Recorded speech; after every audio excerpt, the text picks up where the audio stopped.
I'm back out at one of my flip properties. This property in particular happens to be on 16 acres. And before we even get started on the interior of the home, we're actually doing a ton of work to the exterior in the land, doing some clearing, as you can see behind me here. But I'm out here doing a site visit, just check on the status and see how things are coming along. If you didn't catch my previous video on this property, go back and take a look. I talk about how we're able to scrape an additional $75,000 in profits off this one property. Not many people know about this strategy, so go back, take a look. I'm sure you'll like it.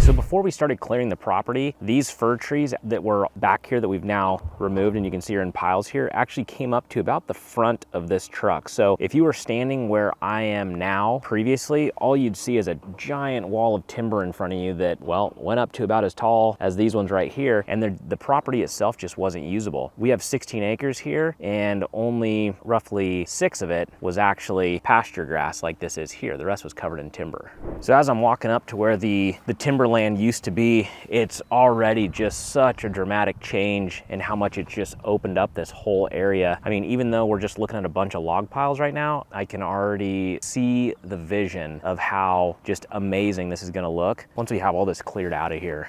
Man, it's coming along really, really nicely. So we're gonna be selling these logs directly to a few different lumber mills. We basically have agreed on a price with each different mill on how many what's called 1,000 board feet. They pay us based on how many 1,000 board feet we can produce. We may have agreed upon, hey, they'll pay us $600 or $700 per 1,000 board feet that we sell to them or truck into them. And then from there, it just comes down to, hey, how many 1,000 board feet did this cut actually produce for us? Now we have some estimates of what we think it will produce. However, we won't know the exact number until we start actually getting these logs onto log trucks and shipping them to the mills. Once the mills receive it, they'll obviously calculate how many 1,000 board feet they've received from us, and then we just start collecting checks. Based on what I'm seeing from these different log piles, I think they may have, like this one here, looks to be like what I would consider a prime grade log. They're all of pretty good size. They're all relatively straight. It's all just nice looking timber. And then same thing with this pile over here to my left, all very nice looking sticks. So I guess what I'm saying is I think they may be staging and putting them in separate piles based off some sort of grading system. Because when I get back further into some of these other piles like this one or this one, we'll walk over here, I just noticed that the logs seem to be of a lesser caliber. For instance, this pile here, maybe they're just not done sorting, but you can see there's a lot of stuff that's broken off here. Just a lot less of, not as high quality of a lumber. I mean, there's not much a mill can do with something like that. Obviously, there is some waste in there versus that first pile I was showing you was just more of a prime grade log. Kind of same thing over here. We have obviously some nice timber, but maybe it has some imperfections in it. And then you can also see the stuff that got broken during harvest. You're not getting a premium price when the logs are twisted or busted up like that. Look at this big pile back here. Holy smokes. I still can't believe how much wood was on this property. I mean, it seemed like a decent amount, but now that I'm standing here next to all these massive piles, it's way more than I was expecting. Maybe you can see that they're still moving logs around. I'll tell you what, a lot of people think that this might look easy. Hey, just have a logger come in and log the trees and they'll be in and out of here, as like we got to this stage where we're at here with all the logs, you know, cut and in piles in a couple weeks. But what has to take place next is all the cleanup of the land. There's so much work to be done here. Once we get the logs out of here, then we actually have to start the real work. Not saying the logging isn't tough work, but there's just so much work with cleaning up the land and making all this look nice after it's been logged. I mean, there are piles like this one here, this slash pile, those are everywhere. And not to mention all the stumps that we're gonna have to deal with. We have a lot of burning to do with these, and then all the stumps have to be dug and burned. The work is literally just started for us. Check this thing out. This thing is badass. I don't know if it's just because I grew up playing with Tonka toys as a kid or what, but any type of heavy machinery like this, I just want to get in it and drive it. Let me spin you around, take a look. So this is a log loader. As you can see, they use it, once they cut, they move all the logs around and get them in the piles they need. And then in addition to that, once the log trucks actually get here, then they'll crawl that machine over to the different log piles and use it to load up the trucks. But they're a cool machine.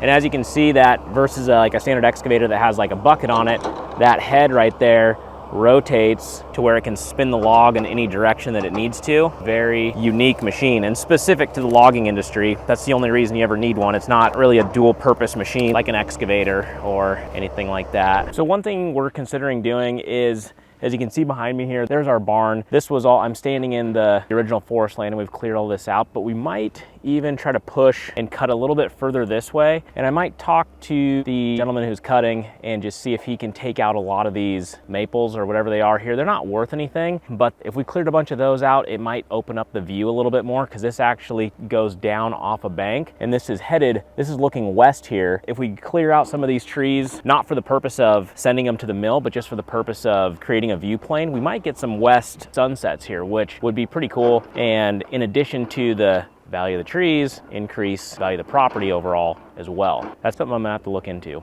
Look at the just amount of debris here. It is a lot of cleanup. We're gonna have to obviously clean up all this brush, pull out every stump like you see here. There's one. I mean, you saw the log piles. That equals, log piles those size equals large amount of stumps. There's a lot of cleanup and a lot of work to still be done here. So what are my numbers on this place as far as what this is costing and what we're hoping to actually net out of this whole thing? These are estimates and stuff we're shooting for. I'm estimating that by doing this logging extravaganza, we should net ourselves $75,000 in timber payouts from the mills. Now that's after we've paid our portion to the logging company that's helping us with this. There is, as I've talked about, a lot of cleanup to be had. So our goal is to be able to get all of that done for around $20,000. So if we have a top line of 75 and we can get all that extra work done for 20, this would net us an additional $55,000 on this project, which is a massive, massive win for when you're just talking a single family house flip. That's a big increase to the bottom line profits. Now, the other kicker to this is what this is going to do to the usability of the land and what the end user is going to be willing to pay for the additional usable acreage. And now this is just an estimate. I think at the end of the day, there'll be not only the $55,000 from the timber that we net, but I think there'll be an additional around $50,000 more that somebody will pay for this land now that it's been cleaned up. So it's all around a win-win. If we can net anywhere close to that, I mean, obviously that's $105,000 in total. If we get anywhere near that, it'll be a massive, massive success. If you haven't done so already, please make sure you subscribe to the channel. I post videos each and every week, ones that'll be following this exact project, and I'm also going to take you into the field on other projects. I'll take you into the trenches with me. I'm sure you'll learn some things along the way, and you'll also be able to see this project and other ones transform before your eyes. Stay tuned, and we'll see you next time. See ya.